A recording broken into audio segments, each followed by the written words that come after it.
Hello and welcome. This is Rooflemonger, my friends. We actually got a balanced patch for Street Fighter 6. Now, before anything else, to immediately curtail your expectations, it's not big and it realistically only affects a few characters. A lot of the characters affected are just bug fixes. The main characters affected are Mai, Elena, and Sagat. So, not a grand rebalance of the roster. I don't think we're going to see a big patch till Season 4, honestly, at this rate. No, not Alex. Again, Alex, the earliest he's coming out is late March. But still, better than the nothing we're usually accustomed to when it comes to balance in Street Fighter land. So, let's talk about it. My nerfs are the big one, so we'll start with that. And before we start, should go without saying, but yo, check the video description if you want to see the full patch notes for yourself. Okay, so my nerfs, did they finally, take the hammer to Mai's knees? Not exactly, but it definitely is going to take the edge off of Mai a little bit. Some of the changes are minor, but do matter, because it's going to happen all the time, like her heavy punch, right? She has an amazing heavy punch. So the heavy punch will do less drive gauge damage than it currently does. Not a lot less, but less is less. So this, among a series of other changes, are designed so that she'll be less likely to burn you out. So a lot of the big changes for Mai all have to do with fan tosses, uncharged fan tosses specifically, and you parrying them. So specifically, some of the difficulties around Mai when it comes to just parrying projectiles is they can leave you at a deficit. Like, just depending on how you parry and when you parry and if you perfect parry, you can be out meter, which isn't ideal. The whole point of parrying projectiles is it should be like a net neutral gain, right? Like, you didn't really gain anything, but didn't really lose anything, as opposed to just blocking it, losing drive gauge. So what they're doing is they're changing the amount of drive gauge you get on parry. So specifically for light charge fan toss, which is sort of the big one, right? If you regular parry the first hit, the amount of drive gauge you get is doubled now compared to how it used to be. 2,500 units is now 25,000 units. And if you happen to perfect parry either hit, doesn't matter which one it is, the amount of drive gauge you get for perfect parrying is just doubled. So both of them, just like the regular drive parry, would be 2,500 units. So now on both of them, you'll get 5,000 units of drive gauge. So just flat out across the board for light Kachosen, perfect parry, regular parry, whatever, you're just getting more meter now, right? So if you're being oppressed and you just do parrying, it's not necessarily a slightly losing endeavor. And this is the case for like EX held parry as well, with its multiple projectiles, the one where you toss even more bonus projectiles, like all the versions of her fan toss, the charge fan toss. If you successfully parry them now, you're just going to get more drive meter for it. This is one of the most oppressive aspects of Mai, and I think this is a very fair nerf. A lot of the reason why she's complained about to begin with is exactly this, and they're addressing it. The other very, very big one is Mai's throw loop. Yes, something about throw loops. They're not getting rid of throw loops, but they are taking the edge off of Mai's throw loop, because Mai has the best throw loop in the game. It's a lot of the reason, like, I half joke, but I'm also half dead serious. I'm saying Mai is the best grappler in the game. Like, Mai's throw loop is better than anything Zangief has. Like, would you rather have Zangief and all of the shortcomings, or would you rather have Mai and all her upsides and her throw loop, right? Who's the better grappler, really? I would argue Mai is. So what are they changing specifically? Well, Mai, and we don't have exact numbers, but basically the gist is when Mai does her throw loop, the whole reason it's so strong is his auto time too, right? You just dash, it's frame perfect, she'll always win if you press buttons, and she's also auto spaced. So say you get thrown, right? What are you supposed to do in the good situation? Is you sit back, delay tech, right? So if they attack, you block, and if you delay tech, then you, well, at least, tech the throw. The problem is she's got an excellent shimmy, and she can easily just walk out of that because of her automatic spacing given by the throw loop and the distance. Like, for the majority of the cast, even if you hit throw right away, screw delay tech, right? You can't throw her even right away. Zangief actually can because he's so wide since that one patch. So that's why I'm switching characters. But that's the idea, right? So now she's going to be so close. Ideally, as per their own words, that's not going to work anymore. After Mai's forward throw hits in the corner, the distance between the opponent is now closer. So after it hits, Mai can't avoid a throw from a recovering opponent, even if she performs a forward dash into a backwards walk. Although Mai's frame advantage after forward dash hasn't been changed, so the frame numbers are all the same, it's now more difficult for her to deal with both an opponent's normal throw and an invincible move at the same time, so she'll need to be more creative with her approach. Creativity is not a Mai player's strong suit, so that could be a big nerf. So rest assured, right? If you go for throw right away, and she hits a button, you're getting blown up big time. But at least, it's an option. So if you think she's just going to try to walk out and shimmy you, you can throw her out of it now. So it's still a throw loop. It's still strong, but it's not infallible. They're not patching throw loops out of the game. All they're doing is taking the edge off what is arguably the best throw loop in the game, but it's something. So, you know, between the drive gauge changes, she's a little bit less likely to burn you out just spamming heavy punch. You're going to be gaining more meter just dealing with her fan tosses in general, which is really good. And the edge, although it's not gone, is going to be taken off the throw loop just a little bit. These are all appreciable nerfs to Mai. Is she going to remain one of the game's best characters? You better believe it. But it's something. Now, Elena also got some changes. In fact, she was sort of the catalyst for us even having a hint there might be this patch, as small as it is, because in the trailer hyping up some of the new, UI features that we talked about past on the channel here, we knew that when she did her super, she started gaining meter after she did a follow-up after her super. As you can see in the current build of the game, it does not work.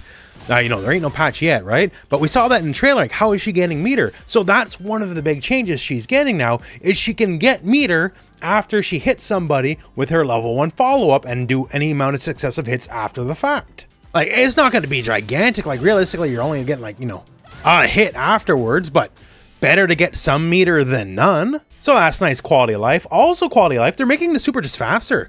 So as it currently stands, it's 9 frame startup. They're actually shortening it to 7 frames. They say it's specifically in the context to help with being anti-air. Now, the move is not invincible startup. That's one of her weaknesses. It's not invincible startup. However, it is anti-air invulnerable like an uppercut is. So if it comes out a couple frames faster, there's definitely situations where people could just jump at you, you do it, then they can land and block in time. So it being 2 frames faster helps mitigate that a lot. Another big change for Elena that's going to come up in this upcoming patch is basically a boost to her throw and pressure game. So she has her command roll and the various attacks from the roll, right? So for one, the light kick version of the attack out of the roll will just gain more super gauge. Sure, okay, that's nice. Now, if you do the double roll where the various moves are enhanced, one of the big ones was light kick because it left her plus on block. Plus on block, strike throw, that's a basic building block of Street Fighter. That's getting buffed. So one of the big buffs is out of the gate, mid-screen, right? Mid-screen. Okay, I'm +1. So am I going to throw you? Okay, through you, right? Sure. Basic building block of Street Fighter. It's different in the corner, though. It actually pushes back just a little bit further in the corner than it does mid-screen. And thus, you cannot throw them right away. So they're going to unify the distances. So it's going to be the same as it is in the corner as it is mid-screen. So that means if you block this in the corner now, you'll be able to get thrown right away, which is perfectly fair. That works the way it should work everywhere on screen. Another thing that's changing is you're going to be even closer yet to each other because, they want you to really get the most out of those plus frames. They just specifically say here, since you're just a little bit closer yet, it's going to be easier to follow with pressure from various light strings and just kind of help with your offense in general. So that's nice. It's good quality of life. On that note as well, overdrive moon glider. That's the part where she kind of swings back, goes back in, right? So 2 things here. One, the part where she moves forward to attack, she's actually going to move forward a greater distance than she currently does. Doesn't say how much, but more distance is more distance. Also, if it connects with the enemy, she'll now have the enemy closer to her. So one of the things about that is it's another move that leaves you advantage on hit, right? So I think, we don't know, they're not really standing out right, but I think the idea is hopefully it should leave them in throw distance so she'll have a strike throw opportunity, which is kind of keeping in mind with, buffing the strike throw opportunities of her double roll move. So these are not deal breakers or nothing, right? They're not going to shoot her up the tier list or whatever, but they're buffs. They do help her out and just improves her quality of life. Now, Sagat got some pretty good changes all told, actually. First one here, crouch light kick. I know it's not the biggest deal. It's not flash anyways, but it will now push back less on block. So it'll help just keep you in control if the opponent just, blocks your strings or whatever. That's nice. One that seems small, but is kind of big. Crouch medium kick is going from +4 on hit to +5 on hit. And that means a lot. So for one, that means crouch medium kick into stand light punch is a natural combo. Now, doesn't seem that big, especially because, he'll already go into crouch light punch. Little thing about that, stand light punch has just ever so slightly more range than crouch light punch. That means you can hit this from further away. Whereas, like, if you're at certain distances, like you're not literally point blank, it just literally extends the range of what you get. So that's really nice, right? So it gives you just more use to use it in neutral to bully people. Good. Also, it's +5 on regular hit now, which means it's +7 instead of +6 on counter hit. Which means now on counter hit, being +7, it'll naturally go into crouch medium punch or stand light kick. And they have, good range. So if you're doing this and you feel like you're stuffing some buttons, like just having literally more options with 2 more buttons off a counter hit is fantastic. So it's literally a single frame more, but it leads to a lot, right? Better natural combos from further away, better counter hit combos. Great. More buffs. Back heavy punch, which is a very versatile move on a lot of levels. Now, just has an additional active frame on the first part of it, because technically there's 2 parts to it, right? So it'll be now on the beginning, 3 active frames instead of 2, which basically just means if people are too jumpy, it just gives it a bit easier of a time to hit on the first part, because there's that tiny gap, right? So if it hits on the second part only, it becomes much more difficult to get the double hitter and get more damage. It gets more difficult. It just gets more difficult to use as an anti-air to begin with, right? Because you have that one missing frame. So if there's 3 active frames on the first part now, it just makes everything else just a lot easier to work. Next up here, heavy tiger knee, only heavy tiger knee. So expanded the hitbox of the second attack. Keep in mind, it's 2 attacks, right? The second part of the attack. And this will only appear in the middle of a combo. Stating alleviates issues of the second attack missing when the first attack didn't result in a spinning knockdown or a mid-air hit. More for Sagat, changes to Tiger Nexus as quarter-circle back kick attack. So one of them is that it's going to just move forward more faster. As per their wording, they're inferring it might now hit off of certain light combos it does not currently hit on. Like I say, if I go crouch light kick, crouch light punch, stand light punch, right? So normally stand light punch, that is a combo, but if I do 3 hit chain here, I'm just out of range. So given says here, forward movement increased from 2 frames before the attack startup until the attack startup. That just means it goes forward faster at a couple frames earlier. So some form of combo will probably now be possible off lights that currently is not. It also does state though, pushback on hit increased for these. So maybe not in throw range. Because like technically, it can leave them in throw range.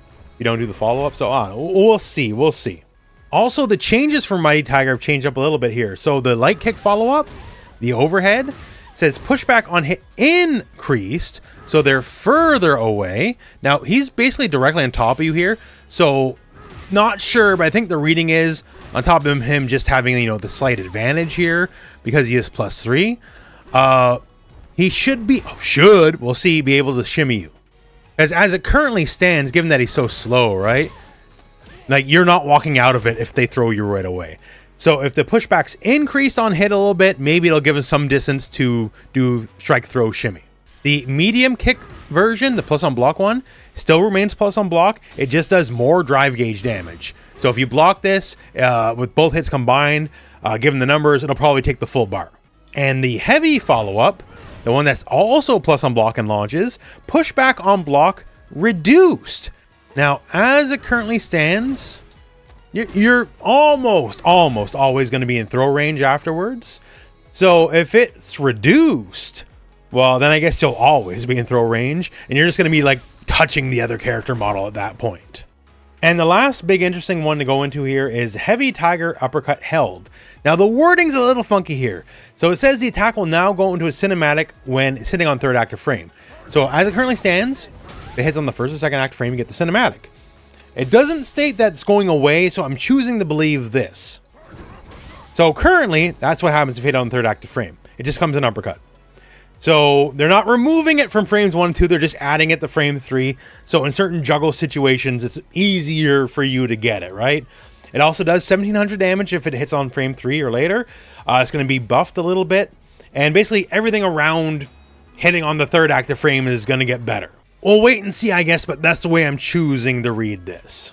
But yeah, so overall, it seems like a lot of net buffs for Sagat. Like pushback on crouch light kick being lessened, really good. Crouch medium kick just getting more frame advantage, way better, because you know if they try to walk out of your buttons, even though very close, that's a natural combo. If you're catching someone walking backwards from Sagat, big slow man, that extra range on that stand jab, and that'll be a natural combo, could mean everything, right? Especially because it looks like there's going to be a lot more situations where his strike throw game is going to get a little bit better, and his ability to just throw you is going to get a little bit better. So as it stands, like, cool. I don't know if Sagat really needed buffs, but if you play Sagat, you're certainly not going to argue against him. So definitely works out for the big boy. So that's it for the patch notes. Again, this patch will be going live December the 16th. And it's going to be adding some cool new features like the new UI customizations for Street Fighter 2, 3, 4, 5, Alpha, even a new one that's made for this game. On top of the base one we've known for years now, right? More custom features, more better in my books. If there needs to be a follow-up video afterwards, we'll do one. But for now, it's a small patch. Once again, better than the actual nothing we've come to expect. Because Lord knows Street Fighter doesn't patch often, and when it does, they play it as safe as possible. Because, hey, I got nerfed, yes. In a way that really does any damage to her tier placement? I don't think so, right? The Elena stuff is definitely buffs. It's not the biggest deal in the end. It's nice, not the biggest deal in the end. Sagat, again, I don't know if he needed to be buffed, but he got it, so we'll take it. And, there's definitely characters you could argue need buffs a lot more than Elena and Sagat. And are they getting buffs? Doesn't look like it.